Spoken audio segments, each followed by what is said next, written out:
Krisis, resesi, dan pandemi itu seperti api.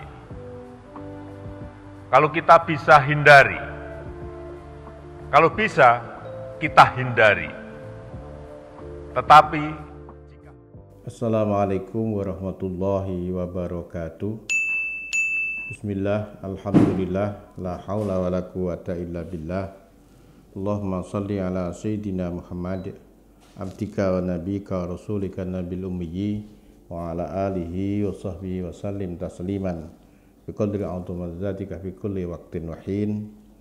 Para santri, wali santri, pemirsa, juga subscriber dimanapun Anda berada di seluruh penjuru negeri tercinta, Negara Kesatuan Republik Indonesia, atau di berbagai belahan dunia manapun Anda berada.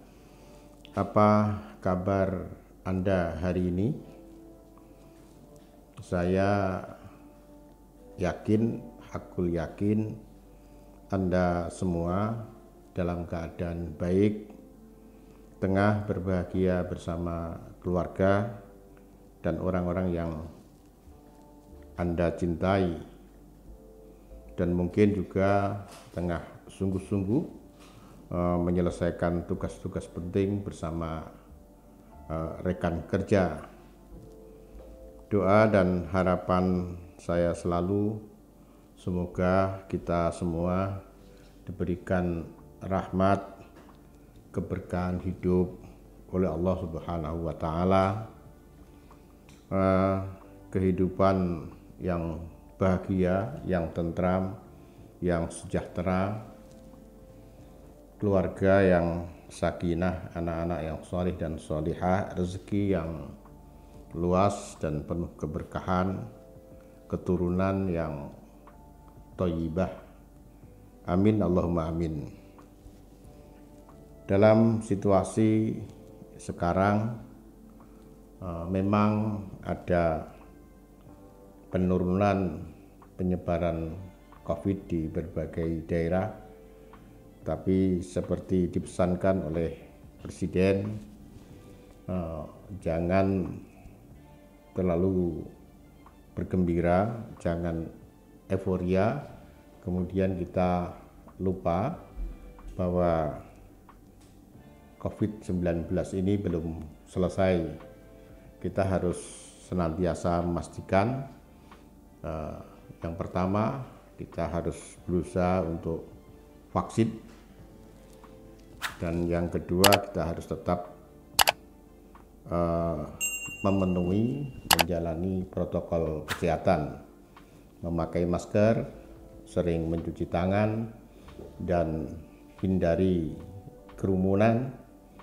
Kalau tidak sangat perlu, kita jangan keluar rumah dulu sampai COVID ini benar-benar dinyatakan aman. Saya percaya Anda bisa melakukannya. Para santri, wali santri, pemirsa, juga subscriber, menjadi seorang presiden itu tidak mudah. Presiden kecuali memenuhi syarat-syarat formal seperti kualitas keilmuan, dukungan partai politik, seorang presiden harus mampu menjadi guru. Tentu berbeda dengan guru di sekolah atau madrasah. Presiden sebagai seorang guru harus bisa mengartikulasikan keinginan, program, bukan hanya terhadap satu dua rombongan belajar, tapi kepada seluruh bangsa Indonesia. Dan ini yang sangat sulit, karena ketika Presiden ingin membuat jalan tol, demikian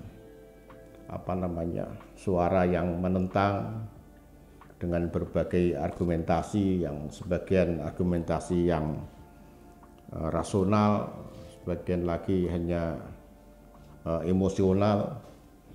Demikian juga ketika Presiden membuat kebijakan-kebijakan yang berkait dengan cara menanggulangi COVID-19, berbagai reaksi di tengah masyarakat demikian luar biasa, bahkan dari partai pendukungnya sendiri ada kritik-kritik tajam, padahal persoalan pandemi COVID-19 bukan hanya persoalan di Indonesia, tapi di seluruh dunia. Itulah sulitnya menjadi seorang presiden. Tapi alhamdulillah presiden kita ini memang memiliki kualitas sebagai seorang guru yang kita lihat dari beberapa cara beliau mengajar, mengartikulasikan apa yang beliau inginkan. Yang pertama, beliau memiliki tingkat kesabaran yang luar biasa, karena pasti beliau memiliki pengetahuan yang komprehensif tentang keragaman bangsa ini. Bangsa ini adalah bangsa yang sangat beragam, bukan hanya suku, bahasa, agama, dan tradisinya, tapi juga tingkat pendidikannya. Sehingga antara satu dan yang lain terjadi perbedaan yang luar biasa terhadap apa yang disampaikan Presiden. Bahkan kadang-kadang Presiden itu bukan hanya dikritik, tapi juga dihina, dicaci, dan itu bukan hanya 1-2 hari, dan terus-menerus melalui media sosial Presiden dihina dan dicaci. Tapi beliau memiliki kesabaran yang luar biasa, dan ini menjadi modal besar bagi beliau untuk bisa menjalankan tugas sebagai seorang presiden, karena kesabaran itu mencerdaskan, kesabaran itu mencerahkan, kesabaran itu cahaya. Oleh karena itu sampai hari ini saya tetap percaya bahwa beliau akan mampu menunaikan tugas dengan baik sampai tahun 2024. Bukan karena kecerdasannya, bukan karena kepandaian dan kecerdasan serta kreativitas menteri-menterinya dan pembantunya, tapi lebih karena kesabaran beliau. Yang kedua, ada tradisi baru, mungkin baru beliau yang mencoba membuat tradisi, dan tradisi ini kelihatannya sederhana, tapi sebenarnya memiliki makna yang sangat dalam, yaitu tradisi memakai baju adat dalam acara-acara kenegaraan. Pada tahun 2017 beliau menyampaikan pidato kenegaraan di depan DPR dengan menggunakan busana adat Bugis lengkap dengan songkok warna emas yang disebut tabone, songkok orang Bone. Kemudian kita juga lihat, bisa saksikan pada tahun 2019 juga dalam pidato kenegaraan beliau menggunakan pakaian adat Sasak Nusa Tenggara Barat berwarna emas lengkap dengan penutup kepala dan keris. Kemudian kita saksikan juga pada tahun 2020 Presiden kita menggunakan pakaian adat Sabu asal Nusa Tenggara Timur. Pakaian adat ini berwarna corak emas yang terdapat pada topi, kain tenun menyilang di dada, sarung dan ikat pinggang. Ini tampaknya beliau ingin mengkomunikasikan tentang keragaman budaya di negeri kita, tentang kekayaan dan kemegahan budaya. Yang ketiga, ingin juga menanamkan kepada seluruh masyarakat Indonesia tentang optimisme, tentang semangat, tentang daya juang yang mesti harus kita jaga, seperti gemerlapnya pakaian-pakaian yang beliau kenakan. Kemudian pada tahun ini 2021, beliau menggunakan pakaian adat Baduy yang berwarna hitam, ya, memakai ikat kepala yang disebut lekung berwarna biru, beserta tas kerja. Pakaian ini mendapatkan respon yang ramai dan gaduh sekali. Sebagian respon malah bukan hanya menghina presiden, tapi juga sangat merendahkan martabat saudara kita suku Baduy. Padahal saya yakin ada yang ingin diartikulasikan oleh presiden, ingin disampaikan kepada kita semua. Memang presiden sebagai seorang guru harus bisa berkomunikasi dengan masyarakat, menyampaikan hal-hal yang besar, hal-hal yang penting, tidak dengan bahasa yang verbal.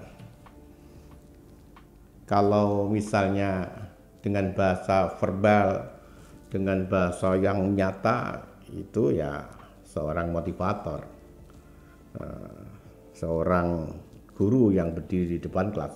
Tapi seorang presiden itu ya seperti seorang sufi yang bisa menyampaikan hal-hal yang besar dengan simbol-simbol, sehingga masyarakat, rakyat bisa memberikan respon dari kedalaman jiwanya atas dasar berbaik sangka kepada presidennya.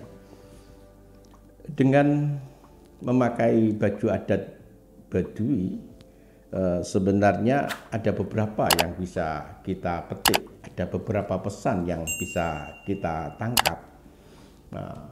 Yang pertama, relevansi baju itu dengan kondisi sekarang, yaitu kita tengah betul-betul menghadapi kesulitan ekonomi, kesehatan, pendidikan, psikologi masyarakat, belum lagi ribuan anak yatim yang harus hidup sendiri ditinggalkan salah satu atau kedua orang tuanya. Ini adalah problem yang sangat besar bagi bangsa kita. Dengan pakaian adat ini, Presiden ingin menyampaikan keprihatinan. Ini yang pertama, prihatin sehingga di forum yang demikian besar, yang demikian berwibawa, beliau menggunakan pakaian yang sangat sederhana, tapi di balik kesederhanaan itu ada nilai-nilai bahwa pakaian itu harus ditenun sendiri. Nah, ini menunjukkan sebuah kesederhanaan, keprihatinan, tapi juga ada nilai kelihatan, keuletan, jiwa petarung yang muncul di sana. Yang kedua, masyarakat Baduy ini agak lama kita tinggalkan, kita tidak cukup memberikan perhatian terhadap saudara kita yang ada di Banten itu. Bahkan kadang-kadang ada stigma miring bahwa itu adalah masyarakat terbelakang. dengan Presiden memakai pakaian adat Baduy, seakan-akan kita tersadar, oh ya, ada saudara kita di sana yang bukan hanya menjalani kehidupan dengan sangat khas, tapi di sana ada nilai-nilai yang sangat luar biasa, perlu kita renungi, kita hayati. Dalam situasi semacam ini, nilai-nilai itu penting. Yang pertama adalah kemandirian. Jadi suku Baduy ini memiliki jiwa yang sangat mandiri, sehingga tidak perlu berharap terhadap bantuan dan perhatian orang lain. Makannya sangat sederhana, pakaiannya sederhana, dia mengolah alam lahannya dengan sangat sederhana, sehingga dengan kehidupan itu tercipta ketentraman dan kebahagiaan yang luar biasa.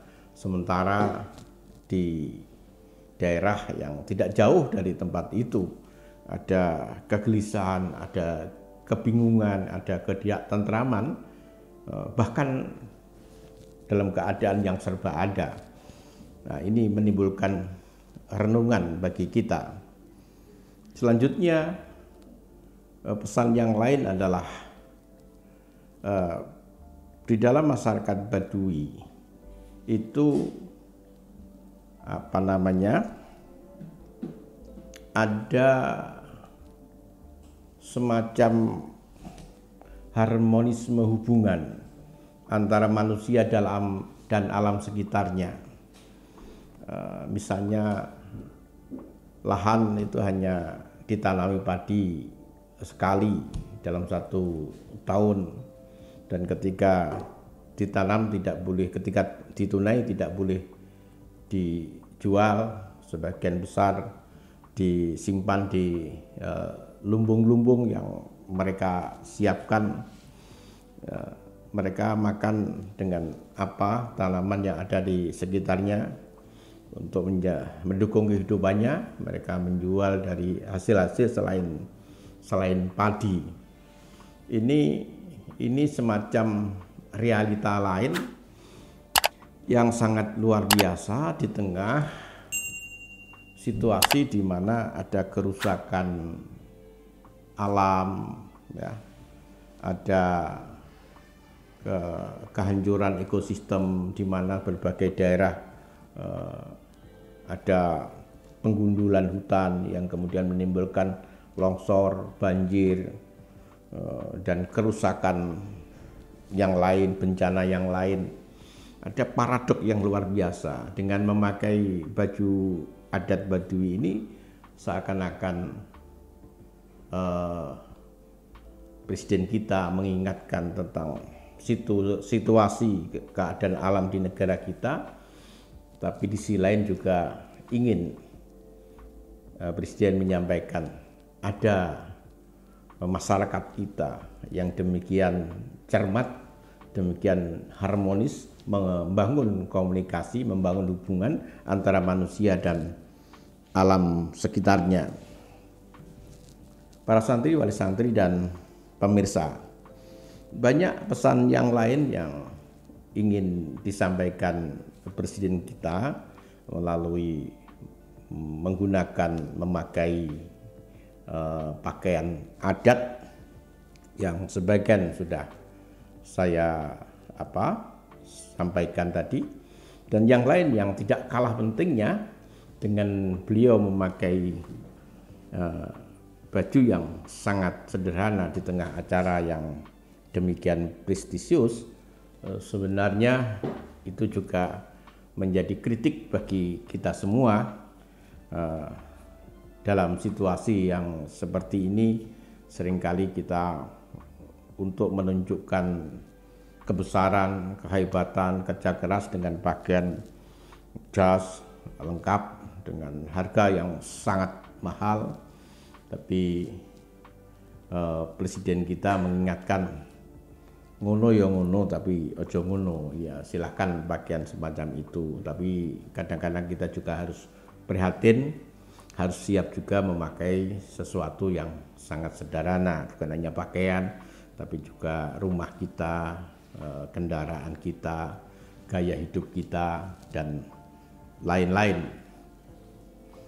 Dan yang luar biasa, ketika beliau menggunakan pakaian adat Baduy ini, ada pergerakan ekonomi yang luar biasa di masyarakat Baduy, yaitu diantaranya adalah ramainya kunjungan di masyarakat Baduy. Yang kedua, produk-produk yang dikeluarkan oleh masyarakat Baduy seperti tenun dan seterusnya, ini mendapatkan pemasaran yang luar biasa, sehingga sampai kehabisan stok karena banyaknya permintaan tidak seimbang dengan besarnya produk. Ya, tentu ini dampak yang sangat luar biasa yang tanpa disadari menggerakkan ekonomi bangsa suku Baduy. Dan kegaduhan ini, kegaduhan yang luar biasa, respon masyarakat yang luar biasa ini juga menjadi semacam sublimasi dari berbagai kegalauan akibat situasi yang seperti ini. Masyarakat bisa mendapatkan saluran untuk mengeluarkan unek-uneknya, apakah itu yang setuju atau tidak setuju, yang pro atau yang kontra, di dalam sebuah bahasa yang saling berdiskusi di media massa. Ini juga hal yang positif, karena kegalauan atau yang tersimpan lama di dalam jiwa tanpa mendapatkan saluran juga akan menimbulkan persoalan yang luar biasa. Dan itu dengan situasi yang dibangun oleh presiden kita, tanpa kita sadari masyarakat akan bisa mengeluarkan unek-uneknya, sehingga beban psikologis akibat pandemi, akibat ekonomi, akibat pendidikan anak-anak yang luar biasa sulit bisa sedikit terobati. Itu para santri, wali santri, pemirsa, juga subscriber, semoga bermanfaat. Wallahu muwaffiq ila aqwamit thoriq. Assalamualaikum warahmatullahi wabarakatuh.